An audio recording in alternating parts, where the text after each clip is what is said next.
En primer lugar, agradecer a la dirección de Sarco Habitae que cuente otra vez conmigo, pero sobre todo también decirles que cuente con la Fundación Equitas y la Fundación cuente conmigo, que históricamente estoy trabajando para la Fundación hará más de 14 años de manera ininterrumpida. El asistir a este tipo de jornadas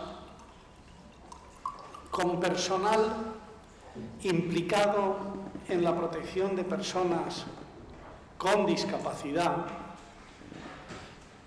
a mí me sigue emocionando.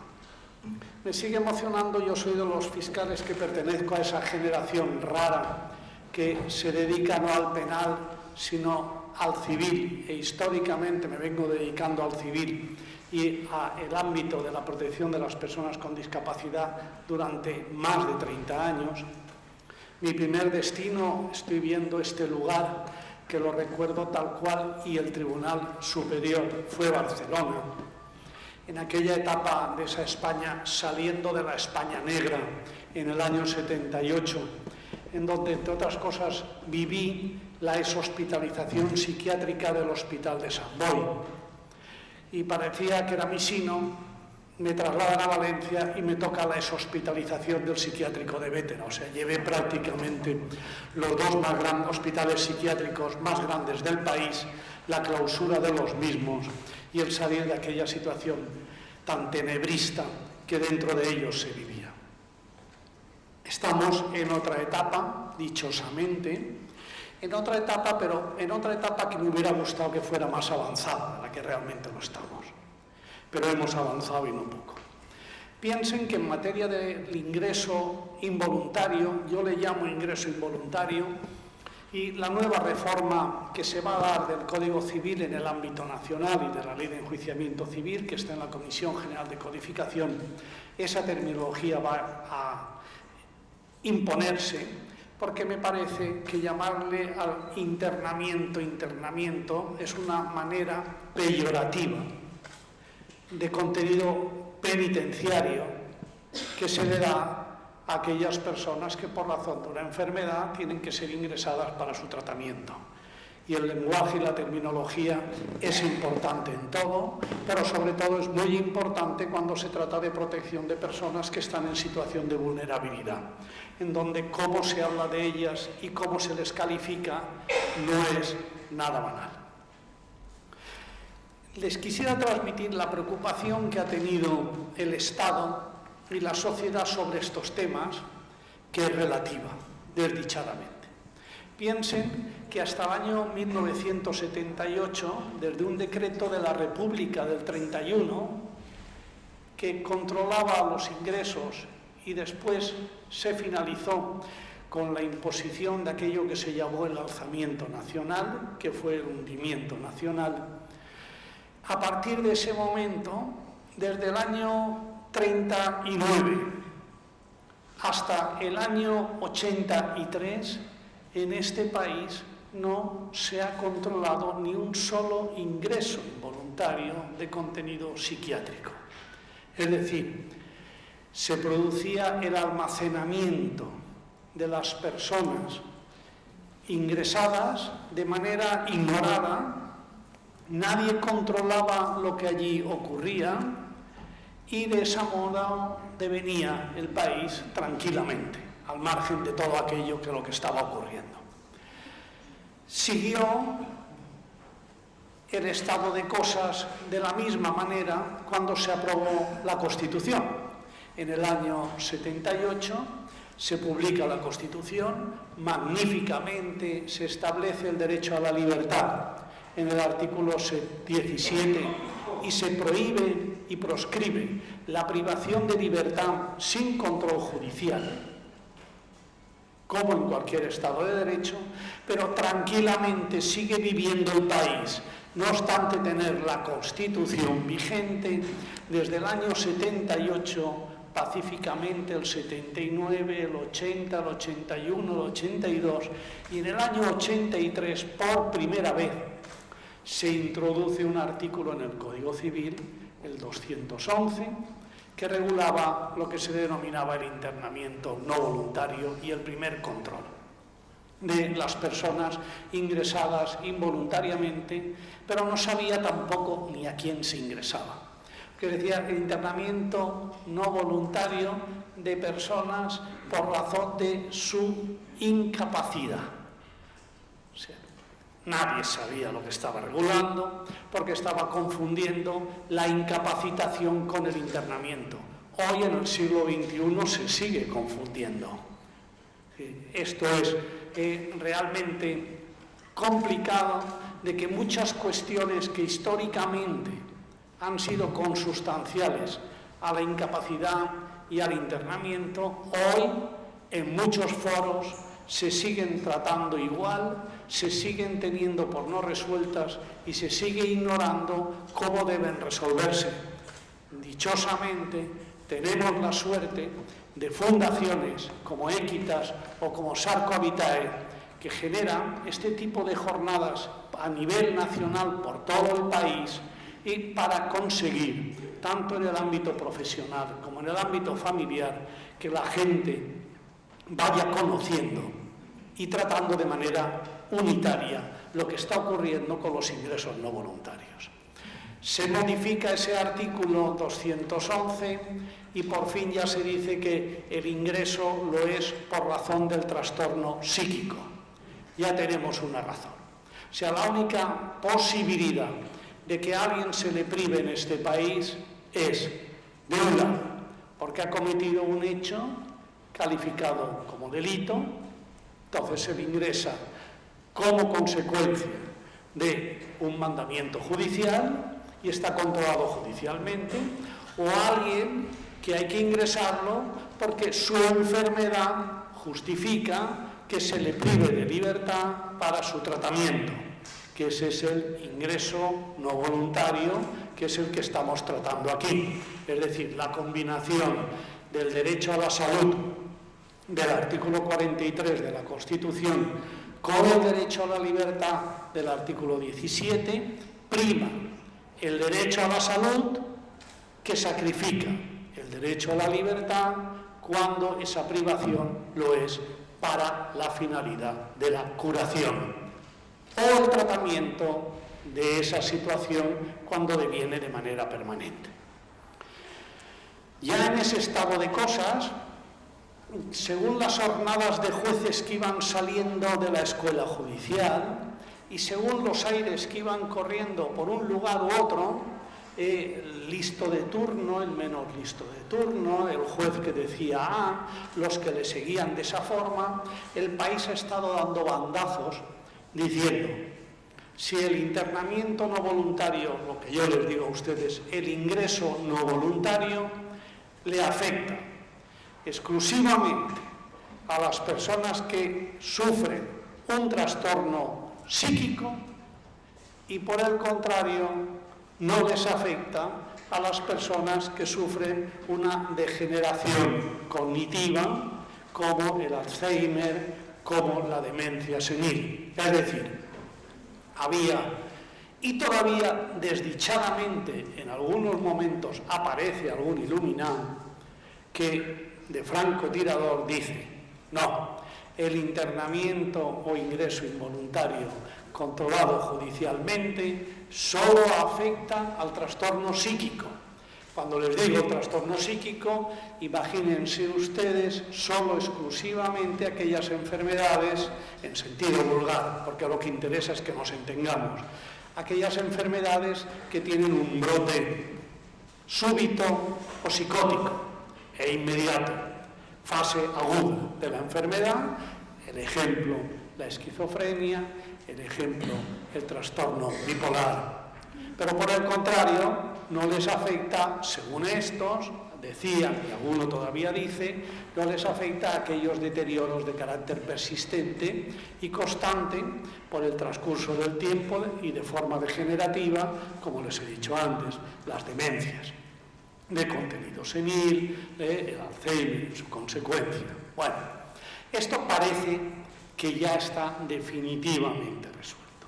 Yo cuando voy a jornadas en donde el auditorio son los fiscales es más fácil. Que los fiscales, como nos regimos por el principio de unidad y dependencia, tú dices esto es esto y ya directamente todos te siguen directamente. Si además eres el que mandas, da más gusto. O sea, es una cosa satisfactoria. Y además después los inspeccionas, inmediatamente entienden todos cómo va la cosa. Y dice, bueno, se acabó. O sea, esa diferencia entre internamiento psiquiátrico e internamiento por enfermedad degenerativa se la explica usted a quien quiera, porque a ver qué diferencia hay en cuanto a las consecuencias. Las consecuencias significa que hay una alteración de las facultades volitivas e intelectivas en ambos tipos de enfermedades que les impiden tomar las decisiones libremente y en su consecuencia necesitan ser asistidos de una forma súbita, en el caso de los trastornos psíquicos, psiquiátricos, y de una forma permanente en el caso de las enfermedades degenerativas.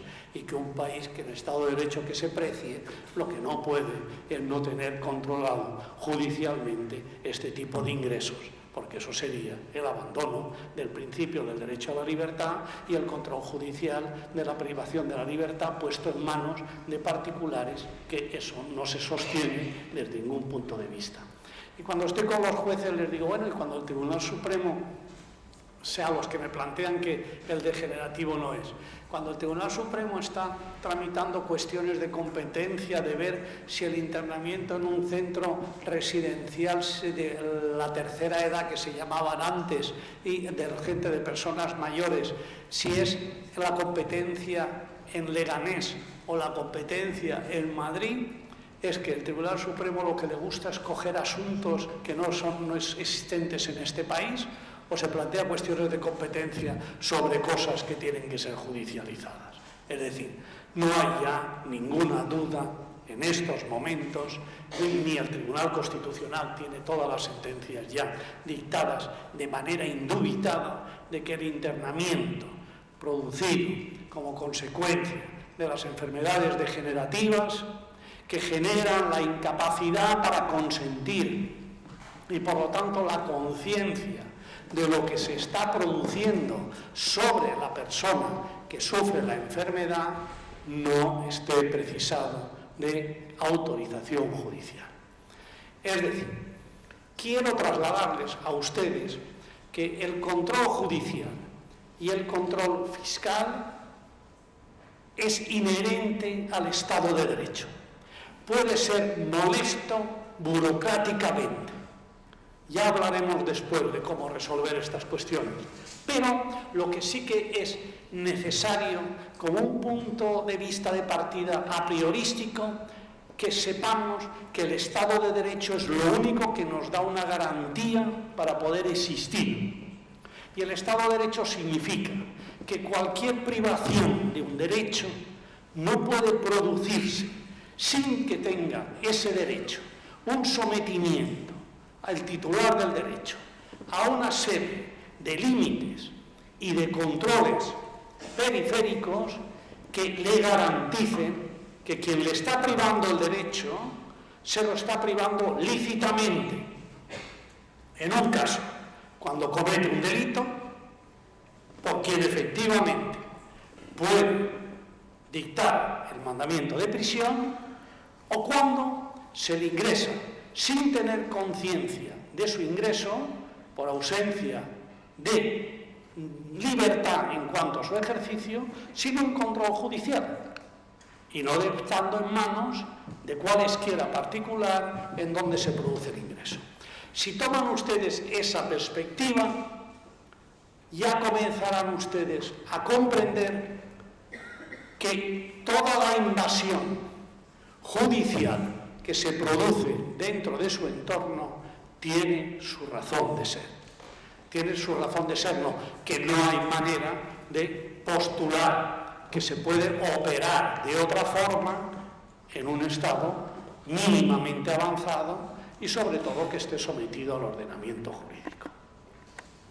Otra cuestión distinta es el que veamos cómo se produce esa situación de control y esa situación de internamiento.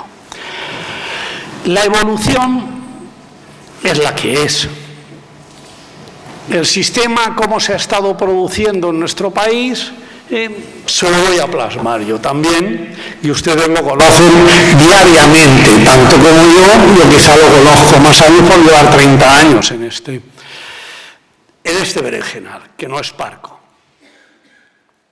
Dos son las formas a través de las que se puede producir un internamiento o ingreso involuntario por razón del trastorno psíquico o el deterioro cognitivo, en todo caso, la pérdida de conciencia de lo que está ocurriendo sobre la persona afecta de esa enfermedad y que le está afectando a su libertad. Uno, el internamiento involuntario o ingreso involuntario ordinario, y el otro, el ingreso involuntario urgente. El ingreso involuntario ordinario es el que nos afecta a lo que estamos aquí. Es decir, es el ingreso residencial. O sea, nadie le aparece una demencia senil de manera súbita, inmediata, con un brote agudo en 24 horas. A nadie le aparece un Alzheimer de una manera súbita, inmediata, en 24 horas, sino eso es una situación progresiva que se ve y se vive en el entorno próximo de quien lo padece, que da tiempo entre todos a ir percibiendo qué está pasando, a que todos van comprendiendo que nuestro padre, nuestra madre, parece ser que no apaga las luces, hay veces que no sabe cómo me llamo, parece ser que se deja encendido o bien la vitrocerámica o bien el gas, o sea, el otro día no supo volver a casa, o sea, y todo eso va generando reuniones familiares para ir viendo qué va pasando. Bueno, se va decidiendo si eso lo va a llevar la familia, iremos por turnos, iremos viendo, hasta que poco a poco se va viendo la situación y bueno, esto no es soportable no solo por nosotros, sino que a lo mejor no somos los más capacitados ni los más idóneos para proteger a la persona que está sufriendo esa enfermedad, porque ni el medio físico en el que está viviendo es el idóneo, ni tampoco los medios de rehabilitación, de conservación de las facultades que tiene para intentar mantenérselas lo más posible y para evitar que pierda más de las que ya ha perdido. Nosotros tampoco disponemos, en casa ni somos especialistas para eso, y se piensa en el internamiento residencial. Bien, ese internamiento, verán ustedes, que no es urgente. Es un internamiento que da tiempo para que se tramite judicialmente, existan los informes forenses, médicos propios que lo justifiquen, se explore a la persona que sufre esa enfermedad y existan los dictámenes de todos los profesionales y en la exploración de todos los familiares para que finalmente el juez dicte un auto y con ese auto sea la entrada o condición sine qua non para ir a la residencia. El auto es el título o entrada para ir a la residencia. Bien, frente a ese está el internamiento urgente, que piensen que es el del SAMU, el brote esquizofrénico agudo, el que se le llama en una situación de peligro, de agresividad, con el hacha, que va por la madre, a las personas siempre que tiene de referencia, son a la que intentan en esos momentos atacar, agredir, siempre el marco más próximo. Entonces se le ingresa en un centro de tratamiento hospitalario psiquiátrico, en un pabellón agudo, y ese es el que se produce extrajudicialmente.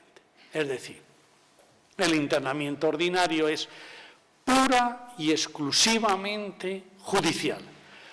Todo el internamiento se tramita en sede judicial por y antes la autoridad judicial.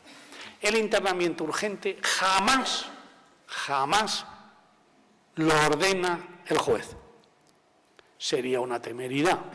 El internamiento urgente lo ordena el facultativo, el médico, que dice hay que ingresarlo urgentemente, porque es siempre que piensen ustedes en la enfermedad mental, piensen en la no enfermedad. Y es la mejor forma de comprenderlo. Yo a mí mismo siempre me he hecho lo mismo.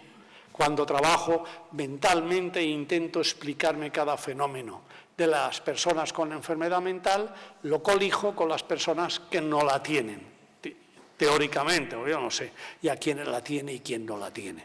Partiendo de ese supuesto, ustedes dicen, ¿se imaginan que en un infarto tuviera que en este país autorizar el ingreso un juez? No habría infartado, que no moriría, claro, o sea, conforme va la administración de justicia, el país moriría inmediatamente, o sea, no habría posibilidad, llegaríamos, pues allí no habría ya nadie. Bueno, pues es lo mismo. Ante el brote súbito de un enfermo mental, no hay que distinguir la enfermedad del tercio superior y del tercio inferior. Es la misma. Lo que pasa es que una es de riñón, otra es una cardiopatía y la otra es una demencia. Y el tratamiento es el mismo. Cuando corresponde un tratamiento médico urgente, no se puede solapar con un tratamiento judicial. Lo que ocurre es que si el tratamiento exige una privación de libertad, posteriormente de que se ha producido el ingreso médico y va a persistir la privación de libertad por ese principio que les he dicho al inicio de mi exposición, que es el que tenemos que tener en la cabeza, y entonces no estaremos tan prevenidos contra lo que nos están exigiendo desde el punto de vista judicial o el Ministerio Fiscal del Estado de Derecho. Diremos, no hay otro remedio, yo lo tengo aquí ingresado, en consecuencia yo soy responsable de quien tengo aquí ingresado, le tengo que decir al juez, oiga, aquí acaba de ingresar una persona que la ha autorizado el médico y en 72 horas comunicar al juez, dice, vea usted si va a convalidar o no convalidar este ingreso que se ha calificado como urgente. Entonces lo examina el juez, lo examina el médico forense, se toman los dictámenes necesarios y en 24 horas el juez convalida ese internamiento o, por el contrario, dice que no procede el internamiento. Es decir, está judicializado en ambas partes. ¿Qué ha ocurrido con el ingreso residencial? Pues el ingreso residencial se ha hecho al revés, en un sinfín de ocasiones. La gente va sin la entrada, sin el título, que les he dicho antes, al teatro. Y no lleva entrada, no se preocupe, pase usted. Y cuando ya está ya a mitad función, dice, mire, ¿sabe qué voy a hacer? Como usted no tiene entrada, ahora le voy a pedir la entrada al juez. Mire, que a mitad función me he dado cuenta que tengo aquí a Luis Pérez Pérez. Y Luis Pérez Pérez ha entrado urgente. Y ahora quiero que usted me lo autorice para que, de esa forma, esté regularizada en mi residencia. Ustedes verán que ahí hay un capítulo que entre nosotros tenemos que reconocer que no está claro. Ha entrado sin entrada. Digamos lo que digamos, ha entrado como un internamiento urgente que no lo es. Podemos decir que precisado por la familia, lo han dejado por las razones que sean, pero en pura técnica jurídica no es urgente. Y menos también en pura, siempre, si pensamos de acuerdo a derecho, pensaremos con lógica. Con pura lógica no es urgente. Bien, esto, ¿qué ocurría? Pues ocurría que, bueno, yo le he llamado siempre a ese internamiento pseudo urgente, para intentar salir de esa vía. Ocurría que al ser tramitado como urgente, la residencia evitaba el convertirse en autor o autora titular de la residencia de un delito de detención ilegal. ¿Cómo lo obviaba? Fácilmente. En 72 horas de su ingreso lo ponía en conocimiento de la autoridad judicial. Le había tirado la pelota a la autoridad judicial y dice, oiga, no, yo le he notificado a usted que lo tengo aquí ingresado y ahora usted dígame si lo puedo seguir teniendo o no en el plazo de 24 horas. Por lo menos se resolvía eso. El juez, cuando veía ese internamiento, ni en 24 horas ni en 2 meses pasaba por allí por la residencia y se convertía aquello en un internamiento ordinario, que se tramitaba y cuando tocaba lo autorizaba y ya se tenía el título porque realmente le estaba dando el tratamiento que correspondía, el de ordinario. Pero estábamos en presencia de una situación cuanto menos irregular. ¿Qué ocurre? Pues mire, ocurre una cosa, ha ocurrido que normalmente hacerle preguntas a los jueces es de las peores cosas que se pueden hacer, porque están para preguntar ellos. No es lo mismo que para hacerle preguntas al fiscal, mala cosa. Estamos nosotros para preguntar. Bueno, pues el fiscal cometió un desliz de curiosidad y en un internamiento en Las Palmas que se produce en la residencia de manera urgente, que se tramita y está 6 meses sin la autorización judicial funcionando allí, se notifica en las 72 horas aquellas, el juez ni pasa en 1 mes, 3, y de repente ve que aquello le dice el juzgado, no señor, no, esto no es un internamiento urgente, archívese porque esto es un internamiento ordinario. ¿Y qué va? Se va al Constitucional y le hace una pregunta. Dice, oiga, ¿esto es internamiento urgente o internamiento ordinario? Y esto, claro está, esto es lo mismo que ahora en este mes de mayo, tan bueno que uno recuerda ese fresco de madrugada, esos exámenes previos, allí todos pendientes, y ese sufrimiento en el que se está produciendo, esas tensiones que cuanto más mayor eres, más echas de menos. Y entonces se acerca uno el último día de clase y le pregunta al catedrático, dice, ¿va todo el programa? ¿Qué te va a decir? Pues que va todo el programa, claro. Tú te vas al Constitucional y dices, oiga, ¿es urgente u ordinario? ¿Qué te va a decir? La chorrada fue inmensa, claro. O sea, le va a decir, pero oiga, no es urgente, es ordinario. Y ya la liamos.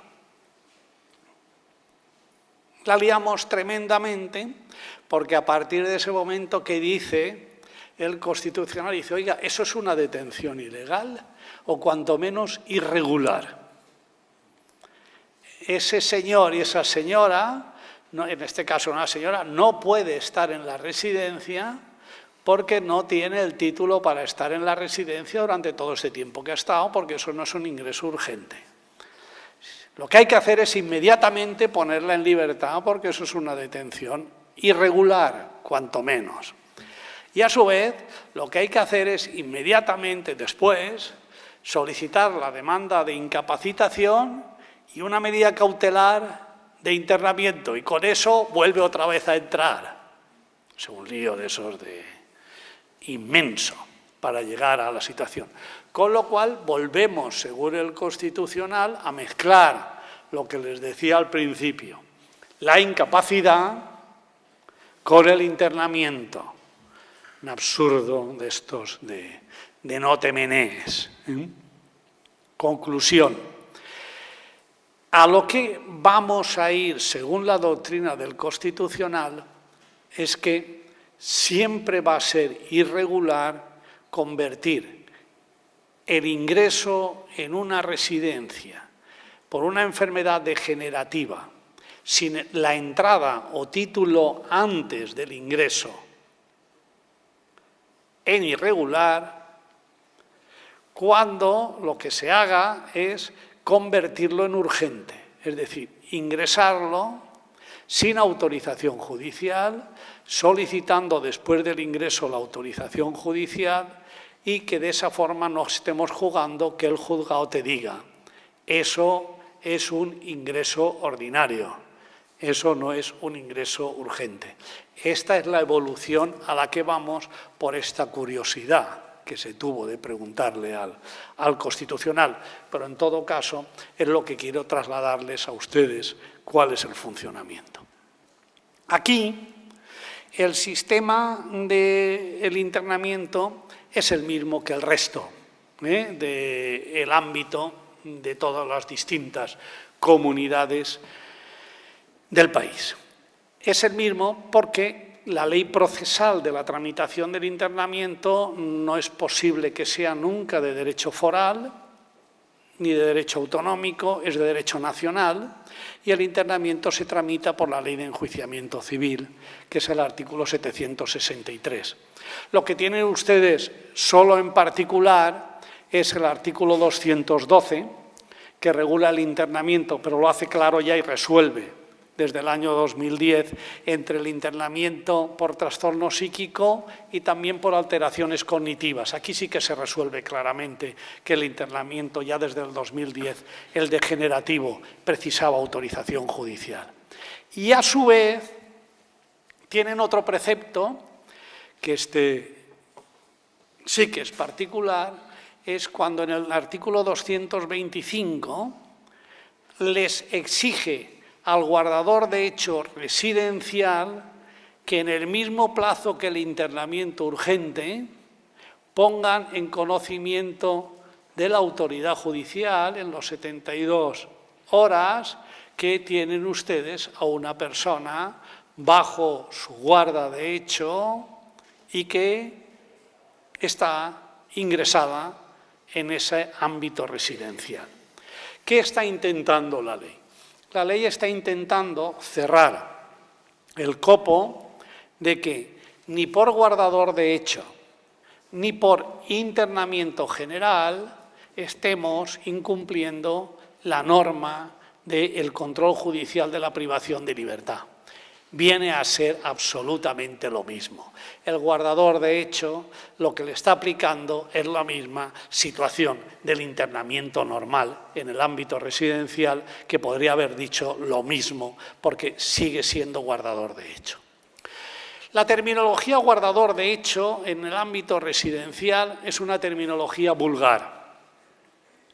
Vulgar no en el sentido peyorativo, sino vulgar en el sentido cognoscitivo. Es decir, es un término jurídico empleado malamente, que se diría, para comprender, porque realmente el guardador de hecho no es el director de la residencia, porque si se dan cuenta hay esferas de la persona que tienen ingresada ustedes que no tienen la capacidad de gobierno sobre eso, no administran el patrimonio, no toman decisiones de contenido económico. Es decir, realmente en el contenido técnico y puro del residencial, la residencia, la persona física y la persona jurídica, que también es responsable penalmente en este país, de lo que es responsable es de lo que se denomina en derecho de suposición de garante voluntariamente aceptada. Les voy a trasladar qué significa esto. Si yo paseo a mi sobrino de 7 meses, cojo el cochecito de mi sobrino y voy de paseo, yo adopto voluntariamente la posición de garante sobre la integridad física de mi sobrino, habida cuenta que él no puede tomar ninguna decisión sobre sí y debo cruzar el semáforo en verde, no debo dejar el carro de mi sobrino en una bajada y ponerme a hablar con cualquier amigo y viendo cómo el carro se va, y seré responsable de lo que ahí está ocurriendo, porque lo he adoptado voluntariamente. Eso puede venir impuesto legalmente. El padre en sí, en el ejercicio de la patria potestad, es responsable porque legalmente se le ha impuesto la posición de garante. Es responsable y debe garantizar lo que le ocurre a la persona que está en situación de vulnerabilidad.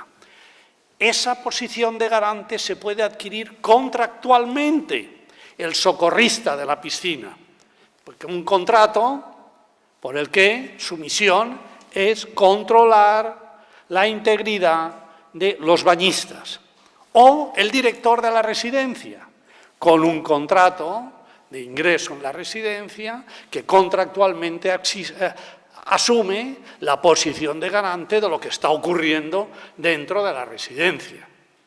Es decir, que funcione la residencia regularmente, de manera administrativa, que funcione la residencia regularmente en cuanto a la asistencia y protección de las personas en situación de vulnerabilidad, y él será el responsable del incumplimiento de las obligaciones legales, externas, y a su vez del incumplimiento de las obligaciones legales impuestas en el desarrollo de su cargo, cada uno dentro del ámbito laboral de esa residencia.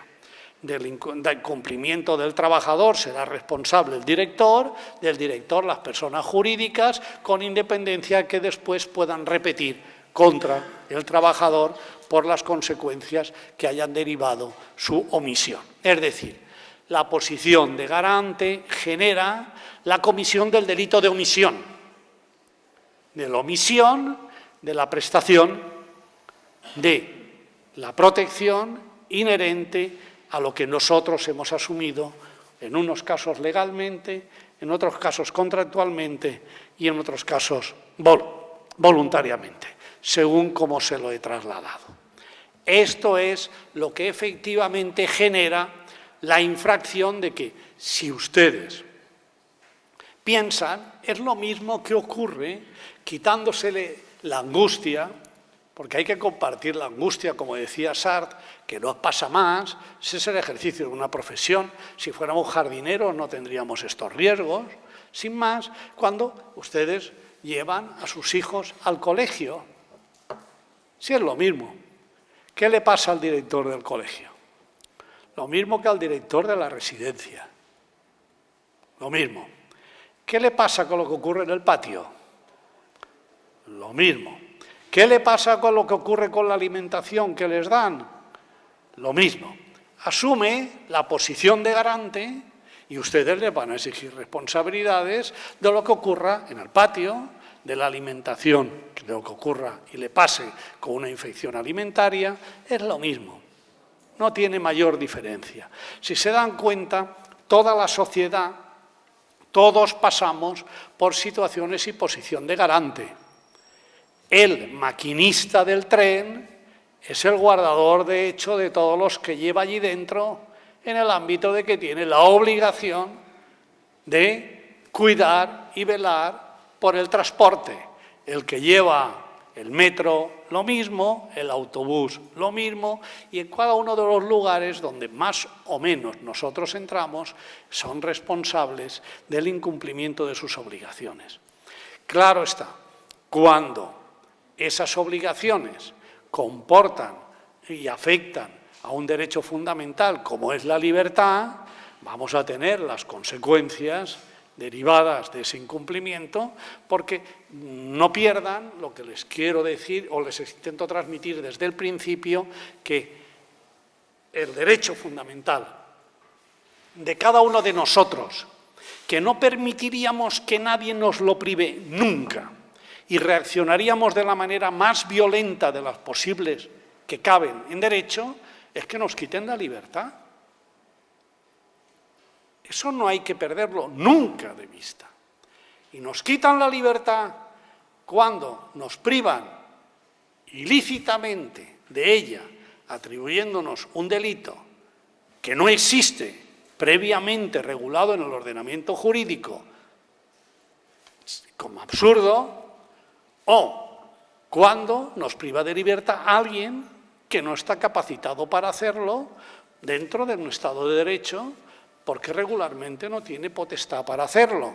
Y lo mismo ocurre cuando nos privan de libertad sin que previamente esté justificada la causa de la salud y el control judicial que autorice que esa correlación libertad-salud es lo suficientemente adecuada para que la privación de libertad se produzca.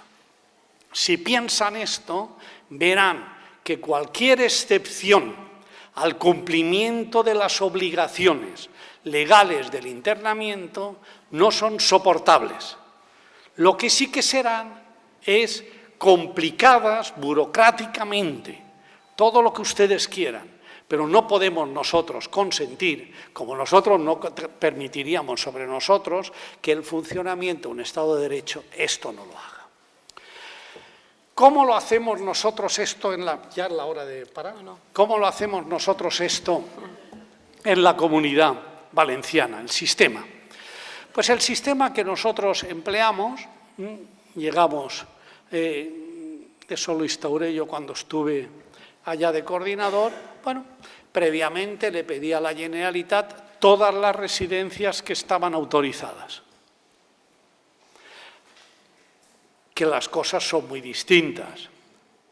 O sea, piensen que tener la suerte de tener residencias del estilo de la Sarcovitae, o sea, esto es una evolución tremenda. O sea, yo cuando empecé en esto, iba, en Valencia hay una zona la que se llama La Cañada, que era una zona de chalés típicos de veraneo, en donde se montaban más o menos, y después las casas esas que uno se construía poco a poco los fines de semana, la familia, la madre, el padre, el hijo, el yerno y el cuñado, en lugar que ya era ignoto ni tenía actualización ninguna.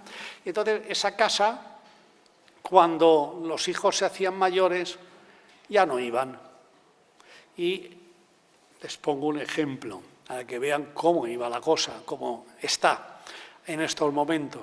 Entonces iba a una residencia y entré allí y vi un chalet de estos, chalet tal cual, en donde, al margen de todos los respetos a cualquier profesión, los dueños del chalet era un taxista jubilado y su señora jubilada. Y allí dentro de esa residencia, que era su chalet tal cual, que ya no van los hijos, tenían un enfermo de Corea Huntington, una enfermedad complicadísima, física y degenerativa, psíquicamente, conocerán ustedes, vulgarmente se exterioriza con lo que se llama el baile del Sambito, están constantemente en movimiento, hasta que al final pierden el control muscular físico y se genera una demencia, y además es hereditaria al 50%, o sea, lamentablemente, uno así. 3 esquizofrénicos y 5 personas de edad avanzada demenciadas. Y eso lo llevaban adelante el matrimonio. Y el médico ni existía, y allí esto lo encontrábamos no en una ocasión solo en este país, en una barbaridad de ocasiones. O sea, de estar allí, como estábamos, a tener la suerte de esto, de Sarcovitae, hay que decir que dichosamente estamos en otro mundo que no tiene ya nada que ver. O sea, el hoy por hoy funcionar residencialmente de manera ilícita es complicadísimo. Ya por fin eso se ha convertido en una actividad complicada. Pero sí que tenemos que saber que esta profesión genera que nosotros tenemos que controlar la regularidad de nuestros ingresos, que todos los ingresos de personas que no tengan capacidad para decidirlo tengan el título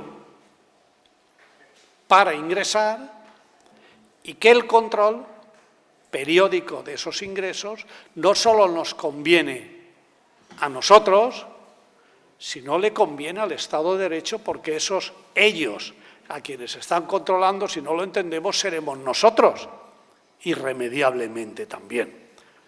Forzosamente hay que imbuirse del Estado de Derecho frente a la burocracia. Y les decía, ¿qué es lo que hacíamos nosotros? Pues bueno, les comunicaba y les dimos una especie de croquis y de, bueno, mire, usted mensualmente, y no venga a la Fiscalía, lo manda por fax. y lo hace el fin de semana, lo hacía los fines de semana normalmente, que el FAR de la Fiscalía no funcionaba para nada, entonces entraba lo que quería. Usted en un FAR me pone la cuadrícula, el nombre de la persona mensualmente, de las personas ingresadas, el auto que autoriza el internamiento y del juzgado, la fecha del ingreso y la fecha del auto para controlar cómo va. Y el guardador de hecho, es decir, quién se lo ha dejado allí, porque alguien lo ha llevado. De tal forma que ya me encargaré yo, fiscal, de buscarle al guardador de hecho. Ese ya lo buscaré yo por mi cuenta. Porque no hay que obviar, y esto lo hacen todos los meses. Y ya está, y no pasa más. Y el que no quiere ponerlo, me evita uno que no es, o cuando se produzca la inspección, la responsabilidad es de él. Sin más. Y ya tenemos la interrelación del control de las residencias desde el punto de vista fiscal, que nosotros tenemos la facultad de en cualquier momento visitar todos los centros de internamiento del país, la tenemos interrelacionada.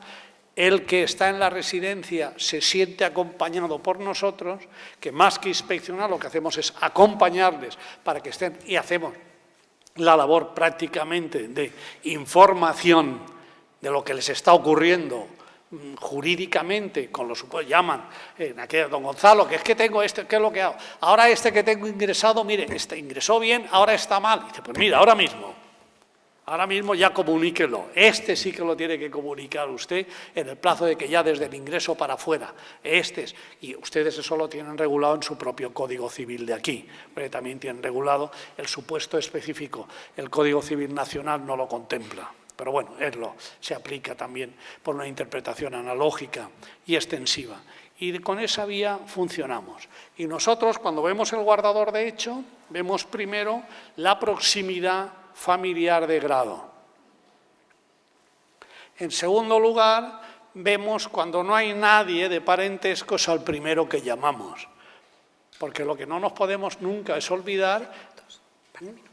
2 minutos. Pues no nos podemos nunca olvidar que cuando a nosotros nos ingresan en una residencia, fuera se queda nuestra historia, que no es poca.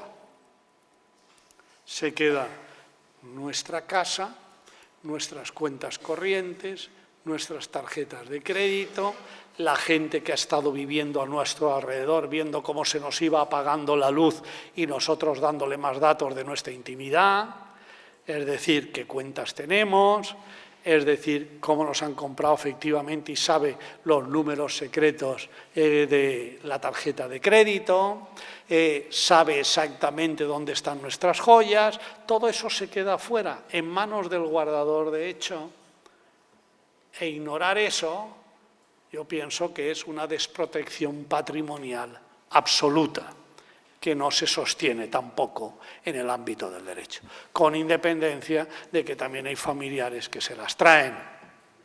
Yo les cuento solo el ejemplo de una que tuve, que eso me llevó, con lo cual concluyo, una señorita que me vino bien vestida, o sea, porque lo primero que decimos también a todas las residencias es, en el primer momento en que no se pague un mes, lo notifican inmediatamente a la Fiscalía, que ese es el sistema inmediato donde empezamos a ver que algo está pasando. Eso no se hizo, porque no se hacía entonces, y de repente vemos que nos notifican que se debe 1 año y pico, residencia en donde se pagaban unos 3.000 euros al mes. De esas que se llevan los muebles uno allí a la residencia, se los pone, todo el boato aquel puesto. Bueno, me viene aquella vestidita, los pendientes de Louis Vuitton, la pulserita y el reloj de Chanel, puesto allí, bueno, sentadita, que he hecho un pincel. Y le digo, oiga, el dinero de la cuenta corriente de su madre, que es que en la cuenta corriente habían 100.000 euros y es que ahora no se puede pagar la residencia. ¿Esto? No, es que lo ha dispuesto usted. Y yo, sí, claro. ¿Y esto? ¿Quién le ha autorizado? Mamá me ha autorizado esto. ¿Y para qué ha dispuesto usted de esto?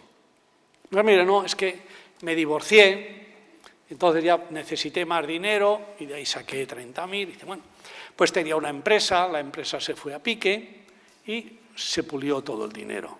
A mamá hubo que sacarla de la residencia, ver una pública, la que fuera, a ver cómo subvencionada se conseguía resolver y la había dejado en cuadro. Eso me quedé yo con un par de narices porque eso no era delito en aquella época. Eso era un procedimiento civil ineludible. Hasta que dándome vueltas, intentando luchar contra eso, que estaba la excusa absoluta entre parientes, siempre lo cuento porque a mí ha sido el momento estelar de mi existencia profesional. Al 15 aniversario de la Fundación Equitas, Almudena y Paco tienen la delicadeza de decir, vente al Parlamento, que lo celebramos allí, el día de la lotería, el día 22 de diciembre de 2014. Y bueno, pues me voy allá. Y veo en el Parlamento a un diputado que va en silla de ruedas. Y iba a hablar, y esto les voy a explicar yo de qué va el peine este, a ver de qué va. Bueno, y les digo, oiga, ustedes saben que en este país, si el padre, la madre, el hijo, el hermano, incluso tu cuñado, si vive contigo, te expolia, te deja sin un solo euro, eso por el sistema de que los trapos sucios se lavan en casa, te quedas con una mano delante, una mano detrás, y no es delito. Y ahora que además la situación de la familia ha evolucionado como ha evolucionado, que no tiene nada que ver que todo el entorno familiar vive allí, ¿ustedes creen que esto sigue teniendo razón de ser? Y va y pillo que estaba el Código Penal nuevo, que entró en vigor el 15, en el trámite ya aprobado en el Congreso, sin modificarse ese artículo, estaba en el Senado. Pues en el Senado lo modificaron, cuando estaba volviendo en el tren, me llaman y me dicen, ¿me puede mandar por favor un proyecto usted de cómo ese artículo quedaría? Y el mismo día de la lotería, desde el tren mismo, le mandé el artículo y hoy en estos momentos aquella de Louis Vuitton no le quedaría pero ni un pendiente. O sea, me explico dichosamente.